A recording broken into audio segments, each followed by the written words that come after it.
Hey Board of Trustees, it's Emily. I just wanted to say thank you for all you've done for my class and all the opportunities you brought to CWI. It truly means a lot to myself and I know other students around, so thank you.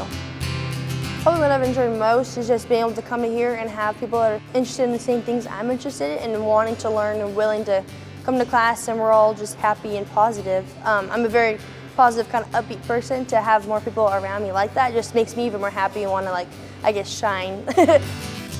And I just have always wanted to help people and kind of be that leader or mentor to help other young people like myself, because I know I've had a really good help and assistance from people around me, like very positive people, but I know not everybody has that, so I want to be that for somebody.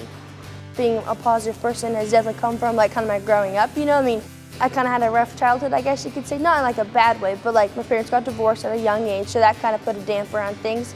But I also just figured out that if I focus on the bad, then I'm going to have a bad day. If I focus on the good and when I'm learning and it's making me stronger as a person and a young adult, it's easier to be more happy and positive, and just why be negative? Life's too short to be unhappy, you know, just be a glow stick, I guess.